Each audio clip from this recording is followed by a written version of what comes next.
Okay, what is Daath Path? Why am I doing this? The Daath Path is a demonstration of a way of life. I'll say that again. The Daath Path is a demonstration of a way of life. How I have been able to take ancient knowledge about the inner you, the soul, the spirit, and apply it to my everyday life. It's it's a way of strengthening the power that you already have within yourself to become master or mistress of your thoughts, your environment, your actions, and then ultimately your outcomes. Because spirituality is a results business. No hope is being sold here. We don't deal in belief.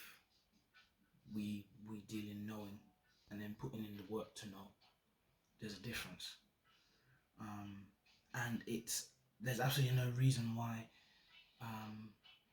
everybody can't do this for themselves. But it's about being shown how. How do you approach it? How do you go about it? And this is what I'm trying to demonstrate to people. It's not as hard as you think. It's not as complex as you think, but it can be difficult, but it requires consistency and discipline and sound fundamentals on how you approach the knowledge and information in the first place. The word Darth means knowledge. Knowledge is one path with many journeys. What do I mean by that? Look at all the religions that we have. They all are on the same path: pursuit of knowledge, pursuit to reveal that which is hidden about the human condition and how to align and reconcile with a higher power. But how that path is travelled constitutes the many journeys. It varies from person to person. And the Daath Path is about making sure whatever path that you are on, it's actually set up and designed to actually benefit you. All outcomes, all circumstances begin to align and work towards your benefit or your intention. So that stuff all sounds great, but how do you actually do it? I kind of told you in the first bit. The thoughts. Taking on the first law of Tahuti, or aka the Kabbalion, all is mental. The universe is mental. All things proceed from a thought. So if you need to control, or if you're going to be master or mistress of your thoughts, you need to control what? How you think. How do you control how you think? It's very easy. Make up your mind. I'm going to say it again. How do you control how you think? It's very easy. Make up your mind. Make a decision about something and do it. And that's how you begin to exercise the ability to think something and that be the case and it be so. But again, you have to then take another step back. How do you do that? You have to have a knowledge and understanding about how your brain works and how thoughts work, how your mind works.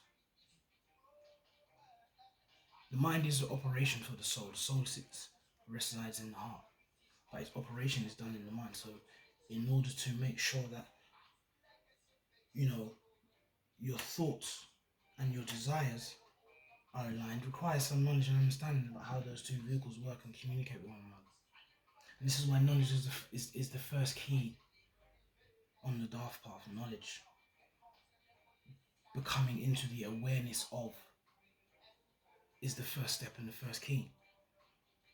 And then that knowledge is then meant to transform itself into power. And then power leads on to self-revelation. And self-revelation is the point at which you have been able to take new pieces of information and digest it for yourself and fashion a new lens of looking at the world for yourself with this information.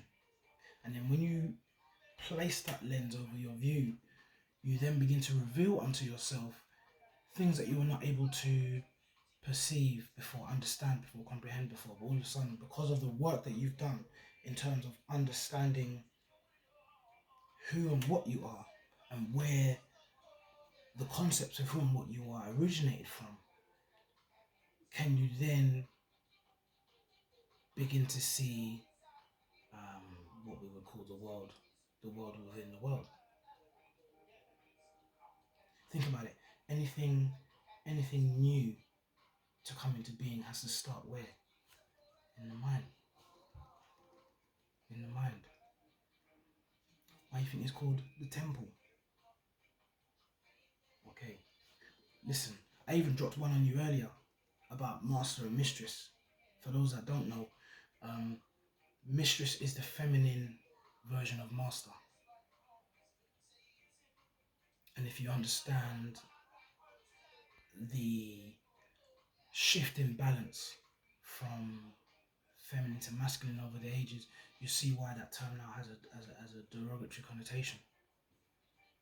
How very dare you have a divine concept that could be feminine, right? You understand my drift, where I'm coming from? So there's always a balance. There's no such thing as just one side. Our language is tailored towards the masculine end of things, when in fact the original concept of the divine was feminine, because it's mama. The heart pangs different when something happened to mommy, innit? That's what we're talking